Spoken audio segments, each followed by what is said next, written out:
2024 November 18న Mangalagiri highway మీద ఓ incident జరిగింది. ఆ రోజు జరిగిన ఆ ఇన్సిడెంట్ ఎఫెక్ట్ ఇప్పుడు అంటే 4 నెలల తర్వాత మంగళగిరిలోనే ఓ పేద కుటుంబాన్ని రోడ్డున పడేసింది. విచిత్రం ఏంటంటే ఆ ఇన్సిడెంట్ కు ఆ పేద కుటుంబానికి ఏ సంబంధం లేదు. అయినా వాళ్ళ జీవితాలు తల్లకిందులైపోయాయి. మళ్ళీ సాధారణ స్థితికి వస్తాయా రావా అనేది కూడా తెలియని అయోమయంలో పడిపోయాయి. కానీ ఒక్కటి మాత్రం చెప్పగలను, నవంబర్ 18న ఆ సంఘటన జరగకపోయి ఉంటే ఈ కుటుంబానికి ఇంత పెద్ద ఆపద అనుకోని అతిథి రూపంలో ఇప్పుడు వచ్చేదే కాదు. వాళ్ళ ఇంటి ఆడబిడ్డను, ఎదిగొచ్చిన ఆడబిడ్డను గద్దలా తన్నుకు పోయేదే కాదు. మన దిగ్విజయ్ సీఎం పవన్ కళ్యాణ్ గారు చెబుతున్నానండి, దయచేసి మా బిడ్డను మా దగ్గర పంపించండి. ఈ ఓవరాల్ ఎపిసోడ్ ఆ రోజు నుంచి ఈ రోజు వరకు 1 by 1 ఏం జరిగిందనేది చూస్తే ఖచ్చితంగా ఇదో సస్పెన్స్ థ్రిల్లర్ కి ఏమాత్రం తీసిపో అన్నట్టు చెప్పడం మర్చిపోయా. మన చుట్టూ నిత్యం జరిగే ఇన్సిడెంట్లపై నా రివ్యూలో డెప్త్ అనాలిసిస్ 360 డిగ్రీల కోణంలో మీకోసం అప్లోడ్ చేస్తూ ఉంటా. ఖచ్చితంగా మిగతా వాళ్ళు చూసే, మిగతా వాళ్ళు చెప్పే ఆ యాంగిల్కి నేను చెప్పే విధానానికి మాత్రం డిఫరెన్స్ అయితే చాలా ఉంటుంది. సమాజాన్ని ప్రభావితం చేసే ఏ ఇన్సిడెంట్ జరిగినా ఖచ్చితంగా నేను స్పందిస్తా. ఓహో, దీని వెనక ఎంత లోతుందా అని ఖచ్చితంగా మీ మైండ్లో ఓ థాట్ వచ్చేలాగానే నా వీడియోలు ఉంటాయి, నాది గ్యారంటీ. అందుకే నా కోసం మీరు చేయాల్సింది, ఇలాంటి మంచి డెప్త్ అనాలిసిస్ వీడియోల కోసం చేయాల్సింది ఆ కింద కనిపించే లైక్ బటన్ను ఓ నొక్కండి. కొత్తగా మన ఛానల్ చూసే వాళ్ళైతే మళ్ళీ మళ్ళీ వచ్చి వెళ్ళండి. పేదోడి బలహీనత ప్రతోడికి బలమే, ఇది 100% నిజం. అన్ని త్యజించాం, ఐహిక సుఖాలకు దూరంగా ఉన్నాం, సమాజంతో మాకు బంధాలు బంధుత్వాలు లేవు అంటూ చెప్పుకు తిరిగే ఓ అఘోరి కూడా పేదోడి బలహీనతనే తన బలంగా మార్చుకుని ఆ కుటుంబంతో బంతాట ఆడుతున్నాడు. ఇప్పుడు శ్రీవర్షిని, ఈమె కథ తెలియాలంటే నేను స్టార్టింగ్లో చెప్పిన ఆ నవంబర్ 18న హైవే మీద ఏం జరిగిందో మీకు తెలియాలి. ఎందుకంటే అదే ఈ హోల్ ఎపిసోడ్కు కారణం. విజయవాడ నుంచి గుంటూరుకు ఆ రోజు కారులో వెళ్తున్న అఘోరి కార్ ట్రబుల్ ఇవ్వడంతో టోల్ ప్లాజా దగ్గర ఉన్న ఓ మెకానిక్ షెడ్ దగ్గర ఆగాడు. రిపేర్ చేయించుకున్నాడు, కార్ వాష్ చేయించుకున్నాడు, చక్కగా అక్కడ నుంచి వెళ్దామని రెడీ అవుతూ ఉన్నాడు.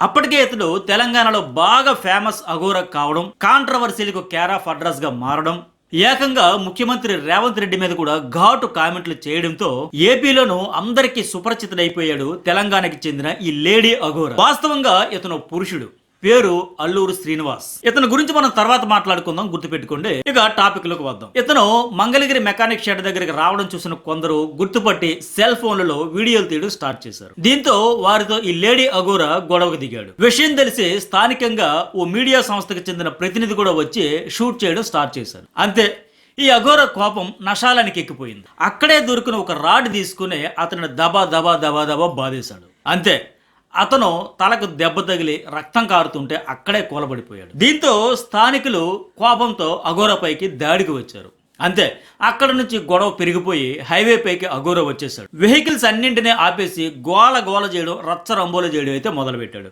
రోడ్డు మీద నుంచి, హైవే మీద నుంచి పక్కకు తప్పుకోమంటూ పోలీసులు, వాహనదారులు చెప్పినా వినకుండా వారిపైన అరుస్తూ తన వద్ద ఉన్న సంచిలోంచి భస్మం తీసి విసిరుగొడుతూ పెద్ద పెద్దగా కేకలేస్తూ అందరిపైన దాడి చేస్తూ ఉన్మాదంతో ఊగిపోయాడు.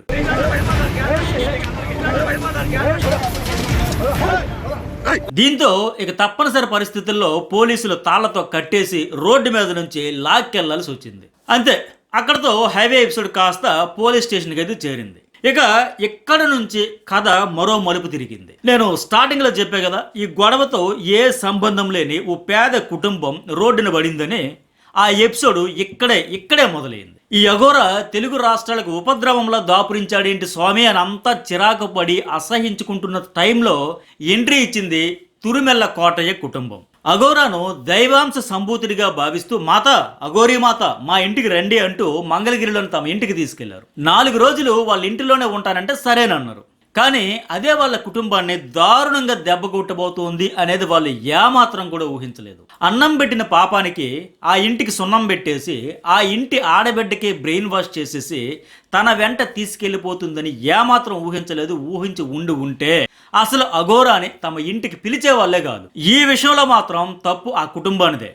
ఇంటిలో అపరిచితులకు ఆశ్రయం ఇవ్వడమే ఇప్పుడు ప్రాణాలతో చెలగాటం ఆడడం లెక్క అయిపోయింది. అలాంటిది తెలుగు రాష్ట్రాల్లోనే గత కొంతకాలంగా రచ్చకు బ్రాండ్ అంబాసిడర్ నేనే అనేలా వివాదాలు, గొడవలు, కొట్లాటలతో వీర విజృంభణ చేస్తున్న లేడీ అఘోర ఉరఫ్ అల్లూరి శ్రీనివాసును ఇంటిలో పెట్టుకోవడం అంటే నాయుడు నిప్పుతో నేషనల్ గేమ్ ఆడుతున్నావు నువ్వు మస్ అయిపోతావు. ఈ కోటయ్యకు కొడుకు హర్ష, కూతురు శ్రీవర్షిని, ఇద్దరు పిల్లలైతే ఉన్నారు. శ్రీవర్షినిపై అఘోర కన్నుబడింది.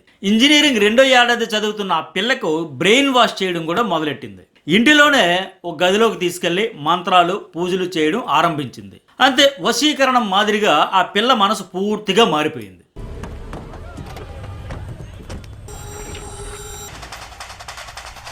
ఇప్పుడు నాకు అమ్మొద్దు, నాన్నొద్దు, అన్నయ్య వద్దు, ఇంజనీరింగ్ చదువు వద్దు, నాకు అఘోరనే కావాలి అంటూ అతని వెంటే ఊళ్ళను పట్టుకుని తిరుగుతోంది ఆమె. భయంకరమైన పుర్రెల కారులో ఎక్కి రీల్స్ చేస్తూ ఉన్మాదంలో మునిగి తేలే స్థితికి ఆ పిల్ల వచ్చేసింది. ఇప్పుడు ఆ తండ్రి గుండె పగిలిపోతుంది. తల బాదుకుంటూ ఏడుస్తున్నాడు. తల్లి కన్నీరు మున్నీరు అవుతోంది. అన్నయ్య బాధ వర్ణనాతీతం. తాము తిన్నా తినకపోయినా అల్లారు ముద్దుగా పెంచుకుంటున్న చిట్టి తల్లిని ఎత్తుకుపోయిందంటూ అఘోరపై మంగళగిరి పోలీస్ స్టేషన్లో కంప్లైంట్ కూడా ఇచ్చారు. అమ్మ వచ్చేయమ్మా, మన ఇంటికి వచ్చేయమ్మా అని వేడుకుంటున్నా సరే ఆ పిల్ల మనసు కరగడం లేదు. నన్ను వదిలేయండి, నా బతుకు నాది, మీ బతుకు మీది అంటోంది తప్ప అమ్మ, నాన్న, అన్నయ్య ఘోష ఏమాత్రం పట్టించుకోవట్లా. నా బతుకు నాది, మీ బతుకు మీది అంటుంది. పక్కనే ఉండి అఘోర అనిపిస్తోంది. లేటెస్ట్ లైవ్ డిబేట్ లో అఘోర మాటలు వింటే శ్రీవర్షిణిని ఎక్కడ ట్రిగ్గర్ పాయింట్, ఏ ట్రిగ్గర్ పాయింట్ లో చూసి నొక్కేసిందో క్లియర్ గా అర్థమవుతుంది. ఈమె పేదరికంలో ఎన్నాళ్ళు ఉంది, ఓ ఇల్లు కూడా లేదు, సరైన జీవితమే లేదు, అయినా కష్టపడి చదువుకుంటూ వచ్చింది అని అఘోర చెప్పడం చూస్తే నో డౌట్ పేదోడు బలహీనతే తన బలంగా మార్చుకుని ఆ పిల్లను బ్రెయిన్ వాష్ చేసి ట్రాప్ చేసినట్టు స్పష్టంగా అర్థమవుతుంది.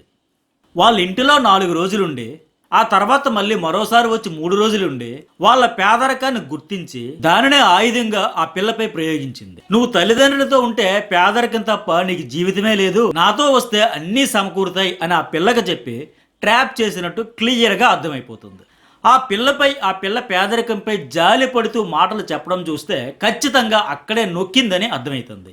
కనీసం అన్నం పెట్టిన విశ్వాసం కూడా చూపించకపోవడం చూస్తే అసలు అఘోరాలకు ఉండాల్సిన లక్షణాలు ఒక్కటైనా ఉందా అనే ప్రశ్న తలెత్తుతుంది. తమ బిడ్డను ఆదుకునే వాళ్ళే లేరా, మా ఇంటికి చేర్చే వాళ్ళే లేరా అంటూ ఆ తల్లిదండ్రుల బాధ వర్ణనాతీతంగా మారింది. పవన్ కళ్యాణ్ సార్, మా బిడ్డను మా దగ్గరికి చేర్చండి, ఓ అఘోర ఆమెను ట్రాప్ చేసి కిడ్నాప్ చేసి తీసుకెళ్లిపోయాడు, 18 ఏళ్ళ ఆ పిల్లకు ఏమీ తెలియదు అంటూ వేడుకుంటున్నారు. ఇప్పుడు మంగళగిరిలోని పవన్ కళ్యాణ్ ఆఫీసుకు కూడా వెళ్ళి వేడుకుంటామంటూ బోరున విలపిస్తున్నారు ఆ తల్లిదండ్రులు. ఈ అఘోర తమ ఇంటిలో ఉన్నప్పుడు చేసిన అకృత్యాలు అన్నీ ఇన్ని కావంటూ శ్రీవర్షిని అన్నయ్య చెబుతున్న విషయాలు చాలా చాలా షాకింగ్గా ఉన్నాయి. డైలీ మందు, చికెన్ బిర్యానీ, సిగరెట్లు, కండోమ్ ప్యాకెట్స్ కోసం డిమాండ్ చేసేవాడంట. అర్ధరాత్రి ఎగ్ పఫ్స్ కావాలంటూ ఆర్డర్స్ వేసేవాడంట. తనతో సెక్సువల్ ఎఫెక్షన్ కోసం ట్రై చేశారని ముద్దులు పెట్టడం, బొగ్గలగెళ్ళడం, హగ్గులు ఇవ్వడం, మీ అన్న చాలా బాగున్నాడు, ఒక నైట్ నాతో పడుకోబెట్టుకుంటాను అని తన చెల్లి వర్షిణితో చెప్పడం, ఇలా అనేక రకాలుగా పైత్యం ప్రదర్శించాడని హర్ష ఏడుస్తూ చెబుతున్నాడు. డైలీ బీరు, డైలీ మందు, సిగరెట్లు, చికెన్ బిర్యానీ, కండం బ్యాట్స్ తీసుకురాను. తన చెల్లికి పసర మందులు, లేపనాలు, వశీకరణ మందులు వాడి ట్రాప్ చేయడం తన కళ్ళతో చూశానని, ఒకరోజు తన చెల్లితో అఘోర గదిలో ఏకాంతంగా ఉండి ఏదో మంత్రాలు జపిస్తున్న సమయంలో తన గదిలోకి వెళితే ఎందుకు వచ్చావు అంటూ పెద్దగా అరుపులతో బెదిరించాడని హర్ష చెబుతున్నాడు. తాము కొద్ది రోజుల కిందట చెల్లిని వెనక్కి తీసుకొచ్చి అఘోర ఇచ్చిన వశీకరణ మందులకు ఎల్బీ నగర్లోని ఓ నాటు వైద్యుడి ద్వారా విరుగుడు మందులను కూడా తీసుకొచ్చామని, ఆ మందు ఒక డోస్ వాడాక 2వ డోస్ వాడకుండా ఈ అఘోర ఫోన్ చేసి చెప్పడంతో తన చెల్లి వాడకుండా మళ్ళీ అతని దగ్గరికి వెళ్ళిపోయిందంటూ చెబుతున్నాడు. తన చెల్లి మానసిక పరిస్థితి ఇప్పుడు సరిగా లేదని, తనకు వైద్యం అవసరమని వేడుకుంటున్నాడు.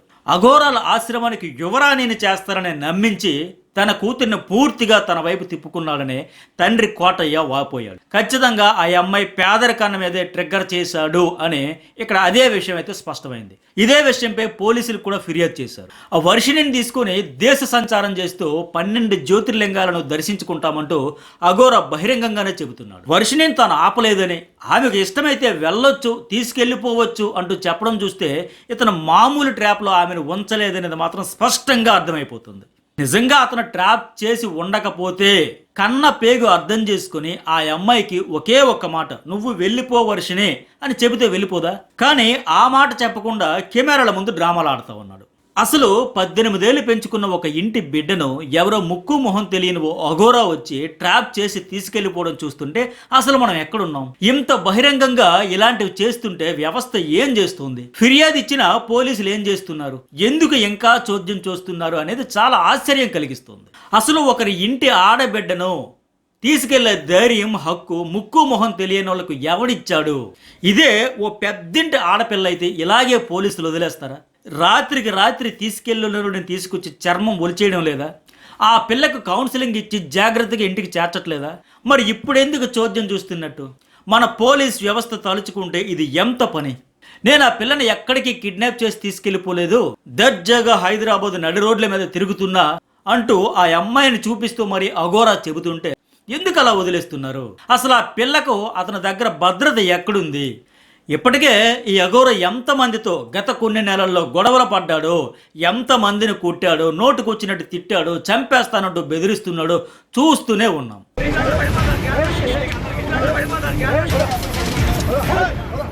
అలాంటప్పుడు ఒక ఆడపిల్లకు ఏదైనా జరగరాని జరిగితే, ఏదైనా అఘాయిత్యం చేస్తే ఏంటి పరిస్థితి? అప్పుడు వ్యవస్థ స్పందిస్తుందా? అప్పుడు స్పందిస్తారా? ఎలా జరిగిందని కూపీలు లాగుతారా? అంతవరకు అలా తిరగమని వదిలేస్తారా? ఈ ప్రశ్నలన్నింటికీ సమాధానాలేవి? ఈ సమాజంలో అఘోరా దర్జాగా బతకొచ్చంటూ కొన్నాళ్ళ కిందట ఇలాగే ఒక వ్యక్తి హల్చల్ చేశాడు. అప్పట్లో నేను అతని ఇంటర్వ్యూ కూడా చేశాను.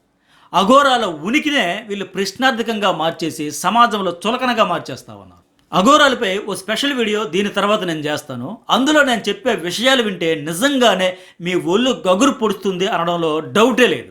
అలాంటి జీవన విధానం అఘోరాలది. కానీ ఇలాంటి వాళ్ళు మాత్రం నిజంగా సిగ్గుచేటే.